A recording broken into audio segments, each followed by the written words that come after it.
The problem is information is doubtful sometimes, right? And so Yeah. Hilton doesn't come and build that huge resort, and they don't buy a lot, and therefore the $100,000 value stays there, and Jen just keeps the $10,000 and finds another Bob driving down the street 6 months later. Welcome to the Next Level Income Show, where it's our goal to take your income, your investments, and your life to the next level. I'm your host, Chris Larson. If you haven't yet, get a copy of our book for free at our website, nextlevelincome.com. That's www.nextlevelincome.com. Just click on the book link, and I'll even send you a copy if you put your address in. On today's show, we have Mark Yegge, the wealth architect. He has spent his entire life learning and teaching people about wealth and the importance of a success mindset. He started investing when he was only 12 years old, and he actually made enough to buy his first car at 16.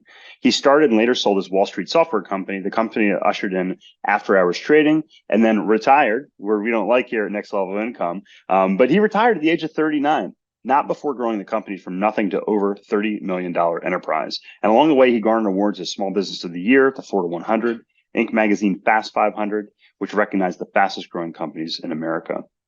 Mark has authored books and courses including Hacking Money, The Cash Flow Machine, Negotiate to Win-Win, The Secrets of Business, and others. And today, Mark manages several investment funds, is a wealth architect for 7- and 8-figure investors, and provides wealth education through his learning ecosystem at destinycreation.com. He's also the host of the Wealth Architect podcast, wealtharchitectpodcast.com, that I've had the fortune to be on. Mark, great to see you again. Welcome to the show. Hey, thanks for having me, Chris. Great to be here. Yeah. And thanks for reading the notes. So we're wearing the same color shirt. Not all the guests really get that. And it's really hard to coordinate. So you really make me feel good about that. Although I think yours looks better than mine. So well, maybe it's the lighting. I don't know. It might be. Mark, I'm excited to have you on today. I know we've talked several times about what you do. I'm excited to use some of the strategies that you do, actually with my son. And, I fell in love with the stock market back in college, as I write about in my book. But, kind of before we dive into some of the things we're going to talk about today, if you would, I know you got a lot of background here, but if you could kind of summarize it for the audience, I'd love for that. Dude, so I have a big, long background, a lot of experience, but yeah. but the stuff that's important is I started investing when I was 12 years old, bought my first car with the money that I made in the stock market. And I invested all through college. I even taught my stockbroker the actual strategy of what I'm doing today. It's a 65-year-old guy. I taught him what covered calls were. And today I run a couple of hedge funds in covered calls. I run a Bitcoin fund. And I've always had a love affair with the stock market. I don't know what it is. I think it's that there are so many stories, Chris. Like there's a story about Apple. You could just look at Apple and just invest in Apple, right? Or you can look at Tesla, just invest in Tesla. What a great story that is. And that's primarily what I'm in today and have been for the last 3.5 years. And, it goes up and down, and it's not for the faint of heart, but it is a story. And there's thousands of stories, right? You could turn on CNBC at any time of the day. And we'll probably talk about that too, is the myth of watching TV, because they're not giving you financial advice. They're giving you stories to sell ads. So, but there's lots of stories on it. It's just fun, right? It's like you could get into politics and there's lots of stories. You could get into sports and there's lots of stories, and you can get into finance and there's lots of stories. So for me, it's exciting, and it's led to where I am today, which is, I help people not invest their money, but learn how to do it properly, because Wall Street doesn't always give us the things that we need to know, unfortunately.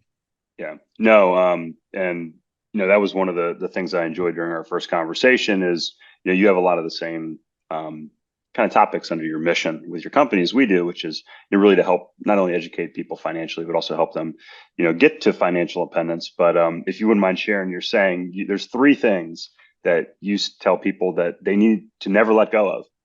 Yeah, you got a great memory. My favorite saying is never give up your power in your health, your wealth, or your time. And so many people give up all 3 of them, and that's why they feel powerless. And you've got to take over the power in those 3 areas: your health, your wealth, and your time. You will be way more successful if you're in control of those things. Yeah, and I love that. And we talk about all those things, surprises some people. I actually have my personal doctor come on the podcast every 3 to 6 months to do some updates, because if you don't have your health, then what does Yeah. it matter? What does it matter if you have money? And I think it's really interesting that in this country, because I spent 2 decades in the medical device industry and the healthcare industry, we we have a broken healthcare system. It's not healthcare, it's sick care, and we Yeah. have a broken financial system in a lot of ways. And it's amazing that children can go all the way through grade school and even through college and not learn the language of money. And you made a comment. We think that we're being told something by our doctor. We think we're being told something by our financial advisor. We're watching CNBC. We think we're learning financial education, but really it's just entertainment, and they're trying to rope us in to keep our eyes glued to the TV. 100%. Yeah, 100%. And yeah, we can start with that. yeah, And that's what people think financial education is. And let's go deeper into that. Why don't we teach people financial education? I think there's a yeah, deeper reason. Like, we don't want to have people knowing too much about what's going on underneath what's happening with the money, right? The infinite fiat Ponzi printed by the Fed, right? Just whenever we need money, they just create it out of thin air. Well, you and I can't do that. And you and I would be thrown in jail if we tried to do that. But yet the Fed gets away with it. And so do all the other central banks in the world. But most people don't really understand that. And then you get something like Bitcoin that comes along that's solid, hard money. It's almost like a digital gold. And then people just don't understand it. They don't understand that there's benefits. They think it's some crazy Ponzi scheme, when in fact the real Ponzi scheme is the stuff we use every day. So yeah. I'd like to maybe launch into that, because that's a major Yes. pet peeve I have, is financial education is so lacking in our not just our world, but really the world. Yeah, let's do it. So, I mean, I have an MBA in finance and portfolio management, and what I learned during that was that the financial industry, it's not full of financial experts. It's full of, a lot of times, salespeople. And Yay, you're what 100% we right. yeah, and what we advertise and what we give to the average person, or what a lot of people call the retail investor, is not what the rich people are doing. It's not what the quote unquote smart money is doing. So let's start with that, because yeah, I got so many ways to go on that. But so let's just start with the macro. And I have my own brokerage firm on Wall Street, and sold it. And I've been on all sides of the market: customer, broker, stockbroker, the whole thing, owner of a firm. And I could tell you, you're absolutely right. The Wall Street is set up to gather your money, to gather assets. Whoops. To gather assets. Okay. And when they gather assets, now they don't want to get sued. So what do? They put you in something average, right? And I don't know about you, but I don't wake up in the morning going, "Oh, it's a good day to be average," right? You But know what? I just told my son that yesterday, Mark. He said he said something about being normal. I said, look, buddy, you really don't want to be normal. And he looked at me. He's like, yeah, I do. I said, let's talk about that. I was like, you want to be an average lacrosse player? He said, no. I said, well, that's kind of normal, and what normal is. You're right. I don't want to be average. yeah. So that's where it starts, is they want you to be average because they don't get sued. So Wall Street is really, and I can tell you this because I've been on Wall Street. Um, they are by salespeople to gather the assets, and lawyers to not get sued. How do they not get sued? They put you in something average. Now, let me go off on this little thing. Most people don't even think about it, right? So I to go at things from common sense. So Warren Buffett he's in 5 main stocks that are 80% of his portfolio. He's been invested for 60 years. And he's in 5 main stocks. He's got other ones that are a small part of his portfolio, but 5 major ones. And Apple's a big one, right? I think Apple's the biggest one in his portfolio. And just a few years ago, he didn't have any shares. So he focuses in on good, solid companies. I'll talk about that in a second. But Warren Buffett does not run around looking for mutual funds. He doesn't go, I think the best fund is this PIMCO fund, or it's this Vanguard thing, or this Black. He doesn't look for mutual funds. He concentrates. So that goes to my first, one of my myths. I don't know if it's the first one, but that's the myth of diversification. And they teach us, well, let's diversify. Let's buy an ETF, an exchange traded fund, like the SPY, which is the S&P 500 index fund, which is of 500 companies, the ones that we all know, right? Coca-Cola, IBM, Apple, Tesla, they're all in there, right? All the ones that we know, and some ones that we don't know. But that's 500 companies. So you got some really good ones at the top. You got some lousy ones. Some of them even go out of the business, right? And some of them are average or less than average middle. And then you have a broker that's taking a fee to run all that. Okay. So that's a diversification. Like, why not just buy the top 10? Yeah, easier said than done. I know. Yeah. I did a study a few years ago, and over a 2-year period, the stock market had appreciated 29%. But the top 10 of those investments had appreciated 185%. So why would you want the other 490 stocks in there if it does is weigh down your portfolio? So going back to my one of my myths is you diversify among asset classes, and you concentrate within asset classes. So you focus really deeply in a certain number of stocks, 1, 2, 3, 5, like Warren Buffett, the best investor of all time. You know, if he's got 5, we should only have what, 1 or 2? It sounds crazy. Well, yeah, and that's a great point. You know, a lot of people don't realize that Warren Buffett, he really is buying businesses. He's investing in a big way. He's analyzing businesses. He's buying businesses, and you know, that's one of the things we talk about is how do the ultra rich, how do the rich that are worth $100 million investor, how do they make their money? That's even a better question. They probably made their money in business or real estate, and those are the top ways. So if you're like Warren Buffett, you understand that, and you're buying those businesses. And to kind of emphasize your point, I was looking this morning in preparation for this, the Vanguard Total Stock Market Index, which encompasses not just the US, but all the world indices as well, over the past 4 years. So I was like, let's take right before COVID hit. It's actually been down. So it's been down. I think over 4 years, it was up 2.5% in 48 months. That's it. And to your point, 2.5%. Wow. Over 4 years. Yeah. And you can go back depending on, you know, when you start that measurement and do that. That was November of 2019 is when I looked at it. But yeah, 2.5% over 4 years. Not great to have an average there. And I think you probably know this, with all the gains in the stock market this year made up from like 5 stocks, to your point. Yeah. So how do you, I guess, so that's the first thing I think, you know, is the average investor is getting average returns, but those average returns aren't the average of the stock market index. They're getting the average of they're actually getting the geometric mean. And I went back and looked this stat up, that the average investor is actually getting an annualized return of approximately 5.5%. And that's before paying fees, which, like you said, maybe it's about 1%. So your average investor is probably getting 4.5%, maybe 5% if they're lucky. Yeah, so that brings me to the next one. You mentioned that word fees, and I believe everybody should have the right to make money. The problem is they're making money on your money, which is fine if they're doing well, right?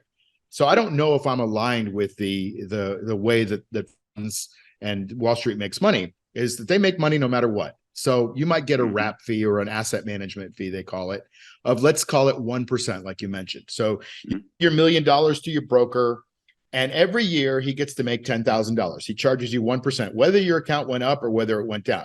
If it didn't go up at all, you'll lose money to inflation.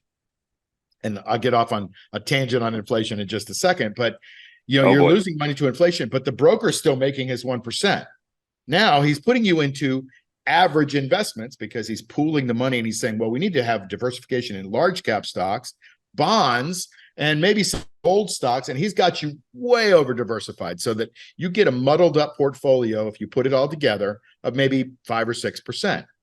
The average percentage of fees that are taken out of all of your assets is not just him who gets paid, right? But the people that are running all these big funds, they have big buildings and Lamborghinis and nice cars, and, you know, have houses in the Hamptons. Somebody's got to pay them. It's your money. It's 3.41% per year on average. So if you're making 5 or 6%, you're losing, they could tell you, you know, whatever they want to tell you, but let's just, you're 5%. And it's way more than that, by the way, but an inflation, right? You're already at zero. Plus now you're losing 3.4%, and you haven't made any money yet. You know, that's the issue with fees, and that leads into the whole situation of safety, right?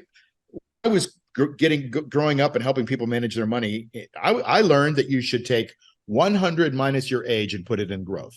So if you're a 50-year-old person, you put 50% in growth, and the rest you put in mostly bonds, right? Yeah. And if you had put money in bonds in the last couple of years, it's safe money, right? You make your 2 or 3 or 4 or 5%. It's safe. Not last year.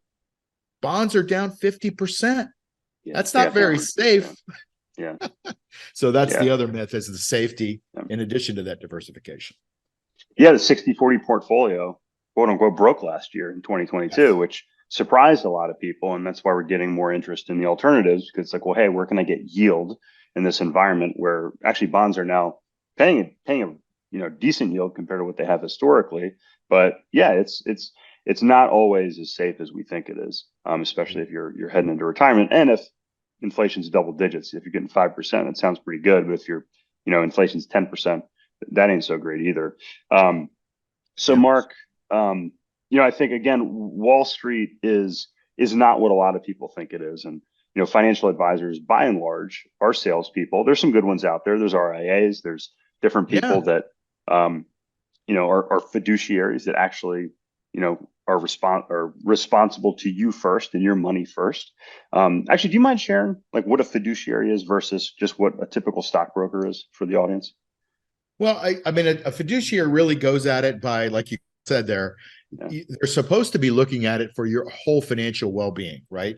And so they're basically like the advocate for you, the person that's on your side. They're looking for the right investments, things. A stockbroker is really there just to recommend things to you, let you kind of decide. It's your responsibility. They're there to facilitate transactions. It's kind of the way I explain it. Yeah, that's a great point. And again, I don't think a lot of people realize that there's differences out there. And I think something that's surprising to a lot of our investors in the alternative space or with real estate is they don't realize that their advisors are actually prohibited from selling away, from recommending anything outside of their portfolio that they can sell in-house, which surprises a lot of people. So people are like, oh, I'll talk to my advisor about this. And like, oh, they say you shouldn't do that. It's like, well, why not? They say, oh, it's too risky. It's Exactly. and then you look at the fine print, it's like, oh, actually they can't even say that. And we have advisors that invest with us, or their parents or family members invest with us because they can't contractually, which is quite interesting when you look at this. So, all right. So you said that most investors end up over diversified, and we should just pick a couple, 2, maybe a half dozen at the most, really good companies to invest in. How do you figure that out? Yeah, let me back up a little bit and make sure that I'm clear. I'm Yeah. just talking about, in that case, in the stock market, right? So you can get it in the real estate market. So people go, well, I want to be in real estate, and they buy, 2 or 3 rental houses, they buy a couple of duplexes, a strip mall, and a self-storage, and they don't become expert at any of those businesses. So if you're going to go into real estate, same advice applies. Go deep into strip malls if you're going to be a strip mall person. Understand the cap rates and the depreciation schedules and how those things work. So just never give up your power and your health, your wealth, or your time. Understand what you're doing so that you're not just trying to evaluate all these different investments that are not apples and apples. So then how do you find those stocks? Well, listen, I tell you, go to my program, but that's not your question, because anybody can find the stocks. Like, there's really good quality stocks out there that don't fluctuate a huge amount. So if you're looking for non-volatile stocks, they're out there. IBM, Exxon, things that are just big and quality, and they're just lumbering. They're like a blob, right? I remember a company, kind of like a conglomerate. Like I used to work for Medtronic. Exactly. Very similar. Yeah. And so over diversified too. So they don't go up and they don't go down. You're not going to make a huge amount of money with them. I mean, you look at the chart on Coca-Cola, it's like just a flat line, right? But it's a solid company. Is that an investment? Are you buying a business that's growing? So for me, I'm a growth-oriented investor. I like to buy things that have accelerating earnings, accelerating revenues.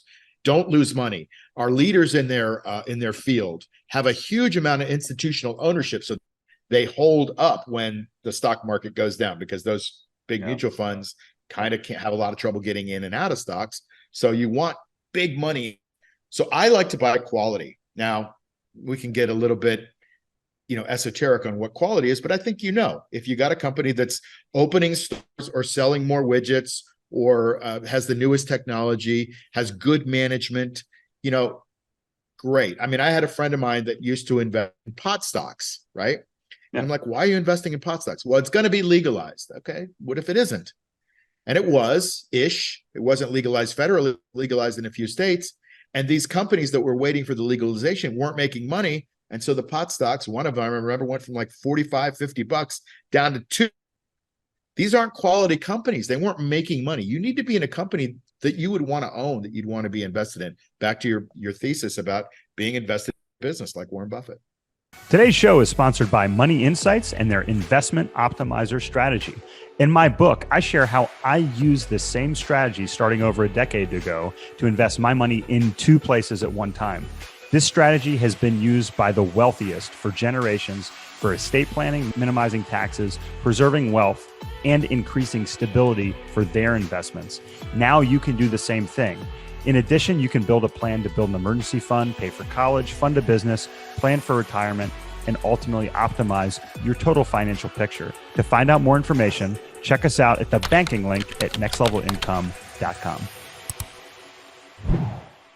Yeah, I love that. And, what we focus on are typically stable properties that we buy, Mark. So we have a value add strategy in real estate. So, yes. I talk to investors, especially in a market like today, capital preservation is number one, income's number two. And then we focus on appreciation and also tax benefits, kind of wrapping all that up. How do you rank those? Like you say, okay, you want a stable business. I heard that. Do you take into account the dividend in any of these stocks, or how do you look at that? I know dividends have kind of decreased on average in the stock market over the last several decades, but does that factor into, how an individual picks out a quality company or quality stock? Yeah, it can. Here's the problem with dividends. Most people end up chasing yield. And so Yep. you'll see that the average yield in municipal bonds is 3.5%, let's say, for example. Mm-hmm. And then you'll say, well, let me buy a McDonald's bond. They're paying 6%. I'm just making this up, but let's say they're paying 6%. I can make this up if you want, but let's say they're paying 6%. And then you find some real estate investment trust that's paying 14%. And you go, well, it's a no-brainer. I'll just go into that real estate investment trust. Well, there's a reason it's paying 14%. Maybe the asset value of the company has come down. They've lost their tenants and the price of it has come down. And so it's now paying that same amount of dividend with a higher yield because the asset's cheaper. But what happens when they lower the payout? Let's say they were paying $1 and it gives you a 14% yield. And they say, well, we can only pay 40 cents because we've lost a lot of our tenants. Well, now you have a 60% decrease in your yield. What do you think people are going to do if that we're buying it for yield? They're going to sell it. So some of the ones that have the highest yield that people chase, they end up getting hammered because the yield gets changed by the board of directors without warning, without notice, and the stock goes way down. It's not safe anymore. So dividends are important, and they can be if you're a dividend investor. But to me, you can kind of create your own dividends with other strategies. But dividend investing is, you have to be really, really careful about how you invest in dividends. Like we talked about a yield in a treasury bond. If you were invested in treasuries, you might still be getting that same amount of money every year, but your asset has gone down incredibly. Yeah, and I think that's where a lot of investors, like you said, they chase yield. And I had this discussion with an investor. It was about 4 years ago. I remember I was on vacation at the time, so it was like June, and he sent me a message, and I looked at it, and he was talking about REITs. And I think it's interesting because you could buy a REIT and you could actually buy it at a discount to like its holdings and those sorts of things. But Larry Swedroe did an analysis several years ago. And what he showed was that you can actually get the same risk and return profile and volatility of a REIT by synthetically putting other asset classes together. And his argument was, if you can do that, it's like primary colors. It's like, well, if you can make this color from other colors, it's not actually a color. And his argument was, yes, it's a quote unquote asset class, but you don't need a REIT to get the same benefit or risk profile that a REIT provides. So it was interesting to read that. And I've had that discussion with some financial advisors and investors over the time. And nobody, I've showed them the data. Nobody's ever come back to me and argued differently. So I think so you can, again, some of these newer asset classes that are out there, which, REITs have been around for several decades now. But I think, again, back to our original point, it's not always what it seems to be on Wall Street. And if you can't sell real estate or allocate towards real estate, then put together a product that you can sell real estate if you're a financial advisor. So I think that's interesting. So Mark, you were working on Wall Street. How did you come up with the strategy that you use and teach to your students today? Well, that's interesting. My dad had a book on his shelf, an old tattered hard book by a guy named Edward Thorpe. Edward was a MIT professor. He's still around, by the way. He's about 95 years old now. Oh, wow. And he looks 65. But he is he wrote a book called The Market. But the interesting about I'm sorry, say that one more time. the book was called Beat the Market. Beat the Market. Yeah. But before he wrote that, he wrote a book called Beat the Dealer, because he was a mathematics professor at MIT. And what he did is he figured out first how to beat the roulette tables. He had another person that was running a rudimentary computer across the way, and where the ball dropped. And I don't know how you do roulette, but he got kicked out of Las Vegas and playing roulette. And so then he turned his math skills to blackjack. And he's the guy that, if you've seen the movies, there's right. And the MIT students all went to Las Vegas, used this system of counting cards mathematically. Love that book. And he got banned from Las Vegas, and then he wrote Beat the Market. So you can tell he's got some math chops. You know, his bottom line is in today's parlance, because he used warrants, and we don't really use warrants today, he used options to create income. You asked me about dividends. We make our own dividends from good quality growth stocks, right? And so we'll take a good stock and we'll find somebody that wants a gambler. We'll, just like the house, right? We'll find a gambler that wants to get a cheap leverage position on a stock going up, for example. Let's say that a gambler he thinks Apple's going to go from whatever, 170 to 190. So he buys an option for 2 weeks out that says, I'm going to bet $1 that Apple's going to go from 170 to 190. And if it does, I make $20 on that. I buy it for $1, but it's now got intrinsic value of 20. Go ahead. So I know a lot of people know this, but if you don't mind taking 30 seconds and explaining what an option is for the audience. Yes. Okay. Back up, and I'll use a real estate analogy, because most people can understand real estate analogy. Let's say that you look out your window and you see that this guy named Jim across your street, he has a 1 acre my neighbor's lot. name. There you go. And you see that Jim decided to sell his house, right? Not his house, his lot. He's got a 1 acre lot, and he put a sign on it that says for sale by owner, $100,000. Let's say that's what he's invested in that. Well, this guy named Bob is driving down the street, but Bob knows that some huge developer, Hilton, wants to put a huge development right next to Jim's lot. Well, Bob thinks Jim's lot's worth not just 100,000. He thinks this is going to be worth 500,000, let's say. So he goes to Jim, knocks on the door, finds out where he lives, and says, listen, I know you got that lot for sale on Elm Street. You're asking 100,000. I don't have 100,000 to give you, but I'll give you 10,000 if you'll take it off the market for 6 months.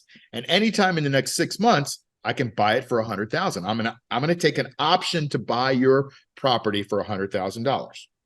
And Jim says, wait a minute here. You're going to give me 10 grand that I get to keep no matter what. And the only thing I have to do is take my property off the market for 6 months. And anytime in that 6 months, you buy it for the price I'm already asking, that's a no-brainer. And he shakes his hand, and they got a deal. Now let's analyze the two positions. You've got Jim that makes the $10 no matter what, right? He gets the 10 grand and gets to keep it on a $100,000 property. He gets a 10% return if nothing ever happens. Bob, on the other hand, has spent $10,000, but more, he's hoping for that home run. He's hoping for that lot that he gets to buy for 100 and turn around and sell it for 500. On his $10,000 investment, he gets to make $400,000 in return. So it's huge amounts of risk and huge amounts of return if he gets it right. The problem is information is doubtful sometimes, right? And so Hilton doesn't come and build that huge resort, and they don't buy a lot, and therefore the $100,000 value stays there, and Jim just keeps the $10,000 and finds another Bob driving down the street 6 months later. That's what an option is. So we want to be the Jim in this situation. We don't want to be the Bob. Bob can make a lot of money, or he can make zero, but Jim always makes the 10,000. Got it. If he does it 10 times in a row, he owns the property essentially for free. So you need to own the property, or in this case, you need to own the stock to do this? Yeah. to own what we call a base position. It can be a stock or it can be what we call a synthetic. But yes, let's just call it the stock. You'll buy a good quality stock, and you know what the good quality stocks. But say, for example, maybe Amazon or Apple or Tesla or Google. Companies that are going to be around for a while that you want to own. Right? Things that have growth earnings, good management, all those things we just talked about. And then you'll find a gambler like Bob driving down the street, willing to take a shot, and he's going to buy an option from you. You're going to sell it to him, and it's going to expire. And when it expires, you keep all the money that he gave you when you sold it.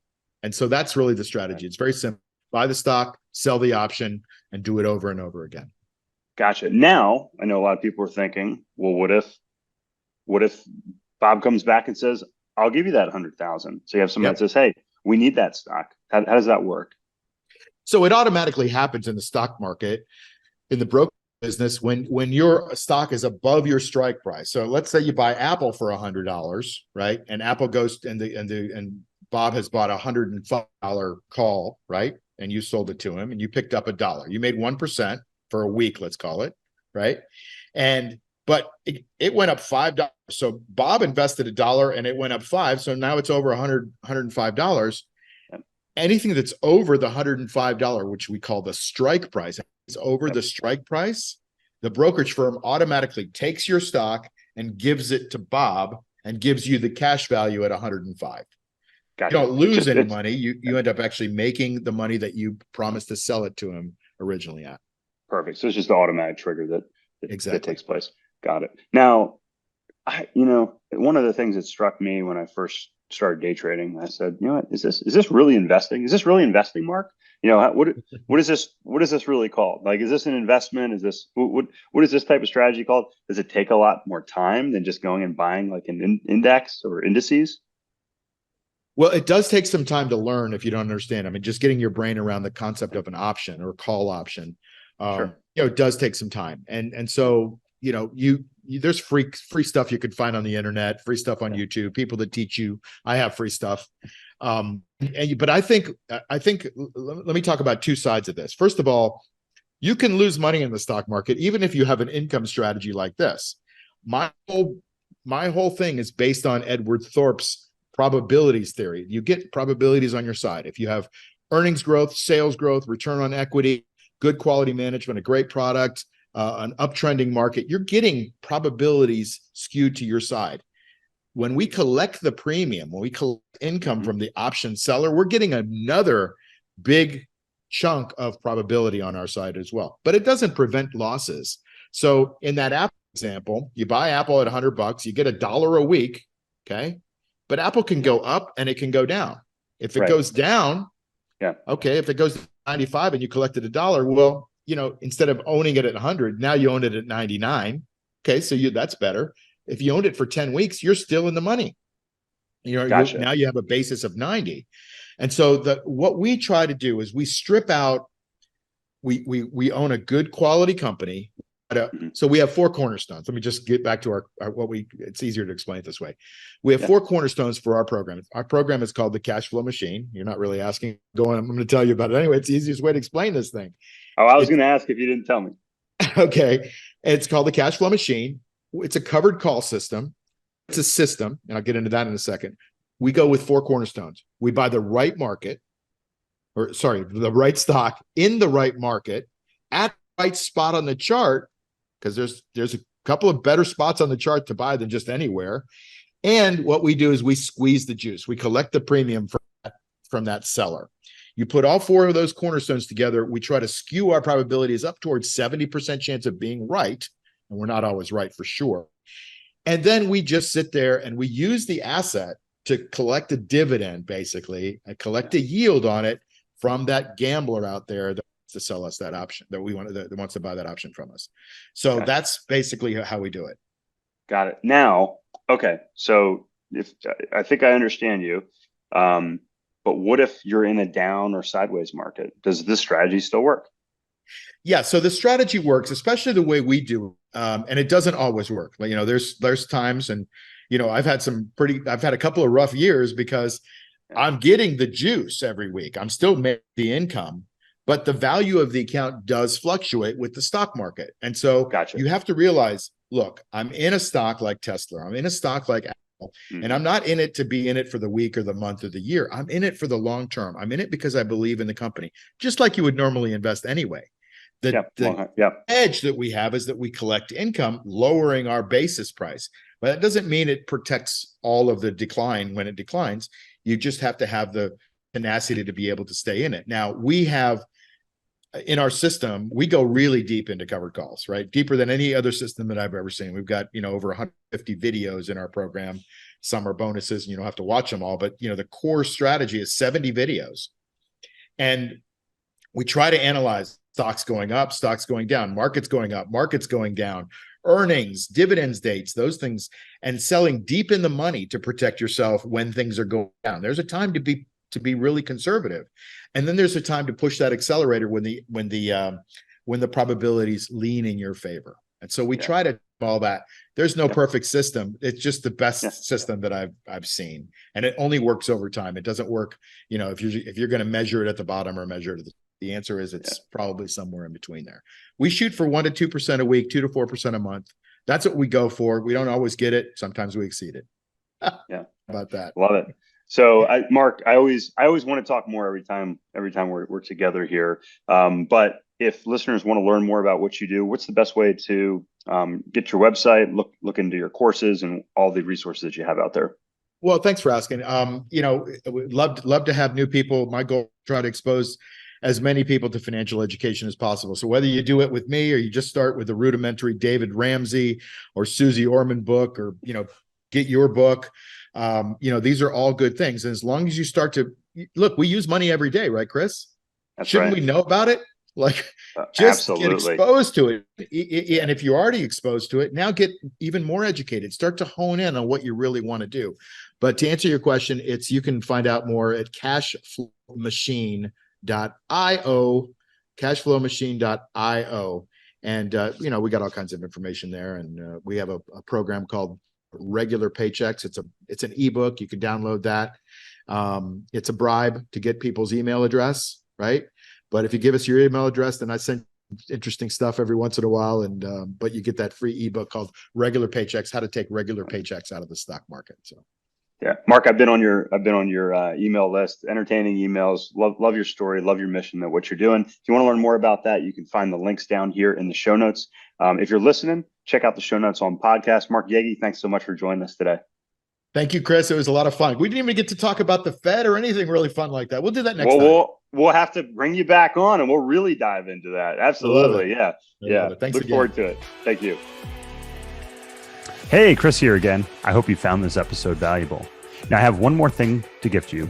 We have a page for my coaching clients where you can get a free copy of my book, as well as much more from previous guests on the show. Just check out nextlevelincome.com/coaching to get a free copy of my book, audiobook, and much more. I'll send you a copy of my book and cover all the shipping costs as a thank you for listening to the podcast. Also, please like, share, and take just 90 seconds to give us a rating on Apple Podcasts.